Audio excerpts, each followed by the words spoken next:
Olá, pessoal. Então, essa aqui seria a sessão 3, a última sessão, né, da aula, da videoaula, suporte para as nossas atividades do dia 20, a partir do dia 29.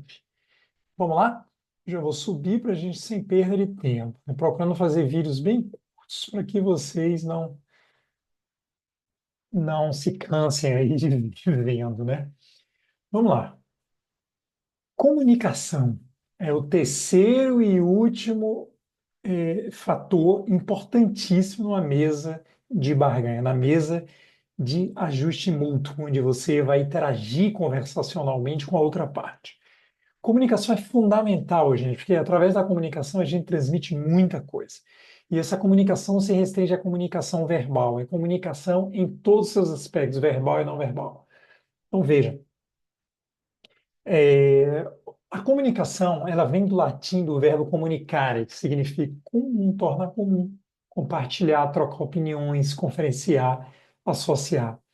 O ato de comunicar, ele é baseado em quê? Troca de mensagens, verbais e não verbais, tá? Que por sua vez envolve um emissor e um receptor, né? Então, esse é o processo. Tem um emissor, um receptor. Depois, ora o receptor vira emissor, ora o emissor vira receptor, e fica trocando esses papéis no intercurso de uma conversa, uma mesa de negociação. A gente chama mesa de negociação mesa de barganha, tá? A comunicação é justamente a provocação de significados comuns entre comunicador e intérprete, utilizando signos e símbolos. Ou seja, isso é fundamental, porque para haver uma comunicação é preciso que ambos estejam falando o mesmo idioma, por exemplo, né? Estejam usando códigos comuns, né? Estejam usando, mas mais do que isso, é importante que ambos estejam usando, por exemplo, intensidades de volume, né? Níveis de volume semelhantes, comuns, né? Nível de tom comum também a gente procura sempre se assemelhar à outra parte quando a gente está no nível de velocidade, por exemplo, da conversação também, a gente busca também comunhão nisso, porque se uma pessoa está falando muito rápido, né?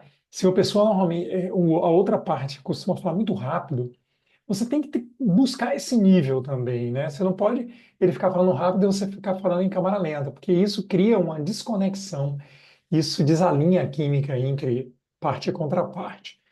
Você pode passar a impressão de que você acha ele muito nervoso, ou enfim, né? Ou ele pode interpretar também que você, na sua lentidão, está mostrando desinteresse, desapego com o problema que vocês estão tentando resolver ali. Então, veja, é importante a gente tentar harmonizar, não timbre, porque timbre é característica de cada pessoa, mas o tom, o volume, né? Enfim, a velocidade fundamental, sempre tentando harmonizar esses fatores aí. Porque a comunicação é um dos elementos e talvez um dos mais importantes no processo negocial. Porque, afinal de contas, como eu costumo dizer, né? Seres humanos são seres conversacionais, né? Verbal e não verbal, tá, gente? Sempre considerando isso. Vamos lá. Então, veja só, o processo de transmissão e recepção de mensagens é a definição de comunicação. Ela envolve a linguagem, a corporalidade e a emocionalidade. Então, eu chamo isso aqui de verbal e não verbal, mas existe um componente também que é o estado de humor. Porque, por exemplo, normalmente o estado de humor está refletido na sua expressão corporal, principalmente nessa musculatura aqui, sobre os olhos e nessa musculatura aqui da boca, né? Essa região aqui. Então, quando você faz um curso, eu fiz curso durante muito tempo de leitura não verbal, você vai ver que 80%, 70%, 80%, segundo os especialistas aí, da expressão, da emoção que você está sentindo, são transmitidas através de configurações nessas musculaturas aqui. Então, assim, assim, assim, todo jeito. Medos, espanto, raiva, né? Sempre nesse músculo e nesse músculo aqui. Então, veja só, esses três elementos são importantíssimos nesse processo de comunicação. Então, vamos ver eles com calma, né? Bem, os estados emocionais, a gente já discutiu, a gente viu a questão da emocionalidade lá, quais são as emoções que são favoráveis, os estados de humor, né? Sempre alto astral, de motivado, né? Enfim, receptivo. Isso aqui a gente já viu, mas a gente vai ver um pouco da linguagem mesmo, da conversação, porque por mais que a gente saiba que a comunicação não verbal é muito mais representativa, a maioria das pessoas tem dificuldades para interpretar, vamos dizer assim, traduzir a linguagem não verbal. Então não vai ajudar muito, né? É importante para o negociador conhecer a linguagem não verbal, porque ele vai saber quando que ele está e o outro está sendo favorável ao que ele está dizendo, quando que não está agradando, enfim, isso facilita muito na negociação. Por isso mesmo que eu fiz o curso. Mas não há necessidade. Se você souber lidar bem com a oratória, com a comunicação gentil, usar bem alguns aspectos da neurolinguística para favorecer a comunicação. Neurolinguística, gente, é uma coisa fundamental, porque, por exemplo, a neurolinguística vai envolver várias coisas, inclusive ritmo, voz, né, tudo. Uma voz mais branda, não uma voz muito aguda, nem muito grave, uma voz intermediária, uma velocidade de dicção intermediária, enfim, mas vai envolver também formas, né? Que vocábulos usar, que verbetes, né? Não usar o não com muito excessivamente, usar mais o sim, não usar o mais, porém, todavia, contudo, deixar as condições adversativas de lado, né? Usar muito, fazer perguntas mais abertas para dar espaço para o outro poder se comunicar, por quê, como, e se fizéssemos isso, qual a tua opinião com relação a isso? Ou seja, sem perguntas abertas, não perguntas do tipo binária, do tipo sim ou não. Você concorda com isso? Sim ou não? Essa pergunta não ajuda muito. Sem perguntas abertas, fazem parte de técnicas neurolinguísticas que vão facilitar aí a tua comunicação. Mas vamos estudar algumas coisas importantes na comunicação que vocês têm que ficar muito atentos, que são alguns bloqueios que a gente costuma adotar, né? Então a gente vai ver os obstáculos à comunicação e por que que eu estou apresentando isso? Para que vocês procurem sempre evitar esses obstáculos, né? Ou superá-los quando vocês veem que estão diante de um deles. Então a gente tem filtragens, ruídos e bloqueios. São três obstáculos aí a uma conversação saudável. A filtragem é quando o emissor, a parte está falando algo e o receptor só está ouvindo aquilo que o agrada, né? Então, quando isso acontece, o emissor está falando várias coisas que você deveria estar prestando atenção, mas você só está ouvindo alguma coisa. Vamos ver que exemplo, um exemplo. O emissor, você percebeu como eles estavam engajados na campanha? Aí o receptor, sim, foi por conta das palestras que assistiram e da minha mentoria. Olha, a mulher falou que eles estavam engajados na campanha. Ela não falou nem nas causas disso. Ela não falou sobre as razões, o que é que levaram as pessoas a ficar. Ela só falou que estavam engajados. Mas o cara ouviu o que queria ouvir. O que significa isso? Significa que ele ouviu isso e aí falou: olha, como ele ouviu isso e queria aproveitar isso que ela estava dizendo para satisfazer o seu próprio ego, dizer que a mentoria dele foi importante, ele pega e fala isso, né? Aí a mulher, creio que foi, olha como vem a filtragem, como é forte. Creio que foi porque eles mesmos organizaram, ou seja, eles foram participativos, planejaram, fizeram os cartazes, cotizaram-se nas despesas. Tudo é deles, por isso a campanha deu certo. Ou seja, todos participaram, por isso que deu certo. E eles, sim, as palestras e minha mentoria ajudaram muito. Ou seja, ele filtra tanto para aquilo que ele tem interesse em dizer, para a posição dele, ó, as palestras que fizeram para eles e a minha mentoria. Ou seja, eles não tiveram nenhum papel, né, no sucesso da campanha. As pessoas que participaram da campanha, que construíram a campanha, não tiveram nenhum papel. Como assim? Ou seja, isso é um problema de filtragem. Então, procurem evitar isso. Como é que a gente evita isso, gente? Como é que a gente só ouve uma coisa e a gente só quer, né, dar atenção a uma coisa que o outro está dizendo? Isso é impaciência, isso é falta de um uma habilidade executiva que a gente chama de controle inibitório. E falta de atenção mesmo, né? Falta de foco atencional. Se você desenvolve o foco atencional, presta atenção e faz uma escuta ativa. O que é escuta ativa? É você inibir as distrações e concentrar sua atenção na pessoa. É como se fosse assim: você tem um ambiente, você está andando à noite numa floresta, tem um monte de ruído para todo lado e você está com a lanterna na mão. Essa lanterna vai te dar o foco atencional. Você liga a lanterna e aponta para aquilo que você quer ver. E aí depois você presta atenção naquilo que você quer ver. E aí todos os demais ruídos você suprime, o que a gente chama de inibição.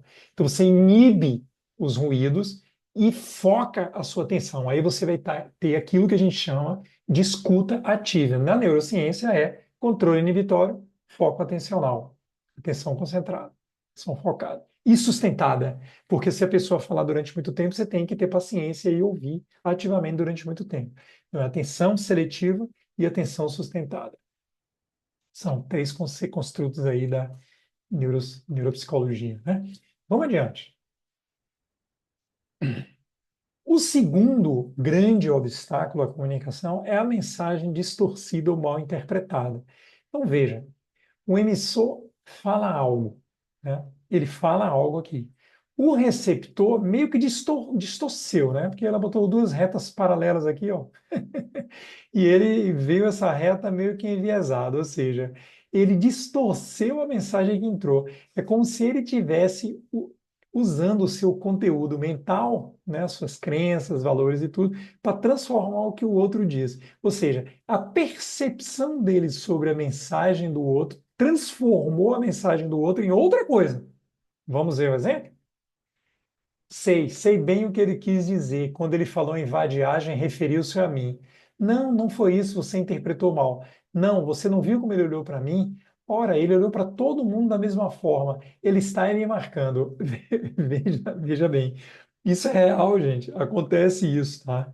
Às vezes você está numa sala de reunião e você está com um estado de espírito talvez sensível, né, demais nesse dia, que pode ter acontecido eventualmente algo que te deixou assim num estado de sensibilidade muito grande, e aí o teu chefe te olhou diferente, mas ele está olhando diferente para todo mundo. Mas você não quer saber, o outro está dizendo para você, olha, não foi nada disso, e você não quer saber.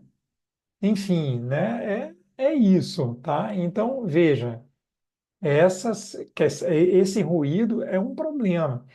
Como que você evita o ruído, gente? De novo, foco atencional, atenção sustentada, atenção focada, atenção sustentada e controle inibitório inibito de distrações. Feche o seu ouvido para tudo que estiver ao redor, foca na pessoa, direciona a sua atenção, pule para a pessoa que está emitindo a mensagem, e aí você vai compreender e procure falar para ela, dar um retorno para ela de uma forma que ela compreenda o que você está querendo dizer. Então, o que é que você tem que fazer? Procure se fazer entender. Isso é regra número um da negociação. Procure se fazer entender. Jamais diga que o outro não está entendendo o que você falou. Isso é um pecado mortal na negociação. Ah, você não entendeu o que eu quis falar. Nunca tire isso das tuas expressões aí. Você não entendeu. Isso é um pecado. Isso frustra qualquer conversa, processo conversacional. Você tem que buscar sempre dizer o seguinte: olha, se o outro não atendeu, os dois são culpados. Então você atribui a culpa a si. Você pode sempre falar de si, mas nunca do outro. Nunca fazer juízo. Você não entendeu é chamar o outro de juízo de burro. Então você diz, olha, eu acho que não fui claro o suficiente contigo, né? Eu vou tentar me fazer mais claro. Essa é a postura do bom negociador. Assim você evita ruído. Mas antes de tudo, quando o outro estiver falando, se você estiver escutando ativamente, com foco atencional, atenção sustentada e controle inibitório, você vai conseguir ouvir sem ruído. Não é tão simples, porque às vezes o outro, se você está discutindo com o teu companheiro, por exemplo, ele fala alguma coisa que toca numa ferida tua, numa experiência emocional marcante que você teve ao longo da tua vida, você vai tender a bloquear. Um exemplo, né? O marido chega, vamos pegar aqui, eu tenho um exemplo aqui. Esse aqui já foi, vamos para o próximo aqui, o bloqueio. O bloqueio está mais relacionado com esses traumas aí. Era isso que eu estava pensando. Então, veja bem, a mensagem ela não é captada no bloqueio e a comunicação é simplesmente interrompida, tá? Então, um bloqueio é o que não pode acontecer jamais, né? Numa mesa de negociação, num processo de ajuste mútuo. Como é que ele acontece? Vamos ver exemplo aqui. Perdão, gente, apertei a tecla errada. Aqui, exemplo de bloqueio. Estive refletindo se não deveríamos mudar as crianças dessa escola de freiras. Por favor, não me fale nesse assunto. Você sabe que eu não gosto de conversar sobre isso. Mas é importante a educação de nossos filhos. Isso é a mulher conversando com o marido.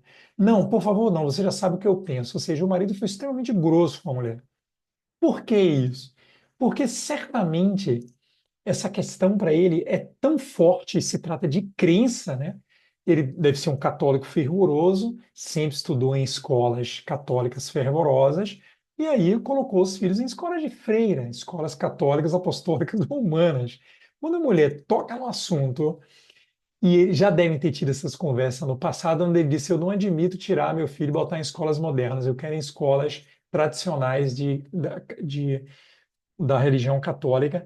Ele já bloqueia, né? Porque ele tem esse bloqueio, ele acredita, porque está relacionado à crença. Lembrem, a crença é um dos 5 aspectos da nossa identidade, core identity, da nossa identidade central, que são as nossas crenças em primeiro lugar, brave, lembram? Crenças, rituais, allegiances, fidelidades que a gente tem a pessoas, ideologias, partidos, né? V de values, que são os valores que nós temos, e E de most meaningful experiences durante a nossa vida, as experiências mais marcantes durante a nossa vida. Então, esses 5 elementos, se um deles foi abordado no momento da conversação, você frustra porque o outro bloqueia imediatamente e aí não tem conversa. Ele bloqueia e se interrompe a conversa. Então veja, gente, por que é que nós perdemos tanto tempo, devemos investir muito tempo, né? E a gente perdeu tempo fazendo o estudo da outra parte, criando aquele dossiê. Eu mandei para vocês o formulário do dossiê lá. Por que que o dossiê é tão detalhado assim no sentido de perceber o outro, conhecer melhor o outro? Para evitar que você entre num discurso que deflagre um bloqueio nele. Então, se eu sei mais ou menos quais são as tribos que ele participa, quais são as crenças que ele tem, seus valores, né? Se eu conheço bem a outra parte, certamente eu vou conseguir, com muito mais assertividade, evitar de que haja um bloqueio e interrupção no processo conversacional. Em conversação avançada, a gente faz isso direto, é treino direto para poder virar um hábito, né? Você não despertar bloqueio na outra parte. Então, veja, a gente viu aqui as 3 formas, né, de obstáculos à comunicação, né? A filtragem, a transformação, né? Nós vimos a filtragem, o ruído e o bloqueio. Então, são 3 obstáculos que a gente tem que procurar sempre evitar de incorrer neles durante o processo de conversação nas rodadas de negociação. Bem, gente, era isso aí. Aqui estão as lições do Pão de Harvard, que inclusive eu trouxe para vocês aqui. Isso aqui foi eu que trouxe, né? Isso aqui não é do Pão de Harvard, é que eu trago aqui lições do Pão de Harvard e coloco mais algumas coisas da minha experiência aí, dos meus estudos aí. Então, escute ativamente a outra parte e demonstre estar buscando compreender o que foi dito, ouvir empático. Então, o que você está querendo dizer é que, evitando os outros estilos de ouvir, a saber, ouvir não ouvindo. Tá, tá, então fala que eu estou escutando. O ouvir seletivo. Mas você disse isso. E o ouvir autorreferenciado. Já entendi, eu sei o que você quis dizer. São pecados mortais, né? O outro está tentando explicar algo, mas eu não, já entendi. Isso, acima de tudo, é falta de gentileza. Então você tem que procurar evitar isso também, né? Como forma de procurar. E aqui tem mais algumas outras coisas que vocês depois podem ver com calma. E se quiserem aprofundar, tem a bibliografia aqui do Fischer, vocês podem aprofundar. Bem, táticas de comunicação. Aqui entram táticas, e eu quero que vocês percebam bem isso. Ó. O bom negociador normalmente tem aquela falácia, né, de que o bom negociador ele escuta mais do que ele fala. Isso é uma falácia, isso é um erro. O bom negociador ele tem que falar tanto quanto escutar. Por quê? Como eu falei para vocês, na negociação a gente tem que buscar equilíbrio e harmonia em tudo que a gente faz, na velocidade da fala, na conversa, mas também na quantidade. Porque se você fala pouco e você escuta muito, você está num ambiente, né? Se você está escutando muito, muito, muito e falando muito pouco, você está expondo menos. Tá aqui, esse aqui é hoje das ordenadas, é expor, você está expondo menos e escutando muito, escutando para cá, ó, escutando muito. Então você está escutando muito aqui e expondo menos. Está numa zona de reconhecimento. Ou seja, você está só absorvendo, né? E isso não é justo. Você concorda comigo? Porque o outro está falando muito, você está conhecendo o outro, você está conhecendo os interesses que estão por trás das posições do outro.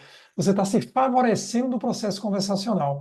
E quando a gente está numa negociação cooperativa, a gente procura ajudar o outro a nos conhecer também e conhecer os nossos interesses, não é mesmo? Eu falado isso desde o início. Vamos lá. Então, o que é que a gente busca? A gente busca esse campo aqui da aprendizagem mútua.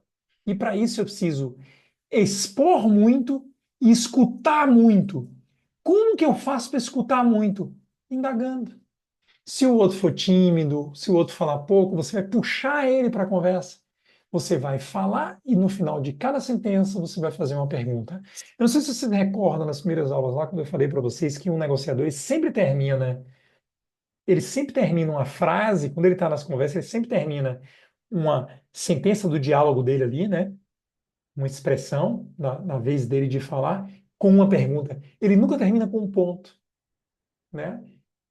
Mesmo quando o outro pergunta, ele responde ponto de segmento. E aí faz uma pergunta depois para não terminar a frase sem ser uma pergunta. Por que isso? Por causa dessa lógica. Se ele indaga mais, o outro é obrigado a expor mais. Então você sempre indaga para expor. Se o outro pergunta, por exemplo, você concorda com a opinião, com a ideia da gente usar banheiros, né, artificiais, por exemplo, para os processos de construção de obras na África, por exemplo? Aí eu ouço essa opinião e digo assim, olha, e ele me perguntou. Eu digo, olha, sabe que você tem razão, talvez seja interessante a gente adotar isso, porque é muito mais prático, a gente pode comprar uma quantidade razoável desses banheiros, suprir todas as obras que estão em curso lá na África. Agora, você não acha que a gente deveria, e aí eu já estou perguntando, né? Será que, e se nós buscássemos, por exemplo, um investimento, um patrocínio para a gente adquirir esses banheiros artificiais? Deixei uma pergunta no final. Qualquer que seja a pergunta, né? Mesmo que você dê uma opinião. Olha, banheiros artificiais talvez não seja a melhor solução, porque eu acredito que os banheiros artificiais, eles acumulam muitos resíduos ali num local só e depois o mau cheiro pode tornar a região muito insalubre. Você, aí você pergunta, uma região muito insalubre, como você acha que a gente poderia resolver essa questão da insalubridade? Termina com uma pergunta. Olha como é interessante uma comunicação assim, porque você está sempre devolvendo a palavra. É aquela coisa do câmbio, tá? A conversação entre pessoas que estão distantes com o walk-talk, ela é magnífica. Por quê? Porque o outro sempre avisa quando terminou e dá a palavra, a vez na palavra. Câmbio. Aí o outro fala câmbio, o outro fala câmbio, câmbio, câmbio. Isso é fantástico. Só que ao vivo a gente não fala câmbio, né? Mas a gente lembra e usa uma pergunta como se fosse esse câmbio, entre aspas. Então veja, eu tenho que buscar escutar muito e expor muito, indagar muito para escutar muito e expor muito. E ele fazer com que ele faça o mesmo, né? Porque se eu estou expondo muito e estou indagando pouco, eu estou só explicando para ele. Quando eu estou explicando alguma coisa para ele, eu estou falando mais, estou indagando pouco, eu estou explicando. Mas quando eu indago muito e escuto pouco, eu estou investigando, né? Eu estou perguntando, perguntando, perguntando, estou querendo descobrir os interesses dele e estou investigando. Faz parte do processo? Faz parte. Só que a gente vai trabalhar numa forma de busca de equilíbrio entre esse quadrante e esse quadrante. E esse aqui é quando a gente começa a reunião da mesa de rodada, a gente está reconhecendo, né? A gente vai escutar mais. Normalmente eu tenho uma dica para vocês. Quando eu entro numa mesa de reunião, em qualquer reunião, eu fico 15 minutos, pelo menos, só escutando e vendo a manifestação das outras pessoas, para daí perguntar algo. Normalmente é assim. Beleza? Numa mesa de negociação. Bem, gente, acho que a gente termina aqui, né? Aqui está toda essa bibliografia que vocês podem usar para ver esses assuntos que a gente discutiu aqui nessa aula do dia 29, todas juntas, inclusive todas as três sessões. E obrigado aí, a gente conclui aqui mais uma aula, essa é a nossa aula 9 de 12. Então a gente fica faltando a 10, a 11 e a 12, faltando três aulas para a gente fazer rodadas negociais e terminar lá a última aula, onde eu vou falar a vocês um pouco de funções executivas, de habilidades executivas, que são a contribuição da neurociência para você melhorar aí né, a forma com que você se relaciona com o outro. Era isso. Opa, aqui não tem nada a ver, deixa eu fechar, deixa eu concluir. Então era isso, gente. Bons estudos para vocês. Vejam as 3 sessões. E na próxima aula, por favor, estejam presentes para a gente poder fazer a rodada e a gente entender esse processo todo para ver como é. Eu sinto muito que o curso tenha dado tão pouca adesão presencial, né? Mas eu espero que aqueles que não estiveram presentes estejam vendo e assistindo aí, tirando, usufruindo um pouco desse conhecimento que é tão interessante, que é esse conhecimento de negociação, que nada mais é do que uma forma de você tentar encontrar bem-estar e paz na vida em sociedade.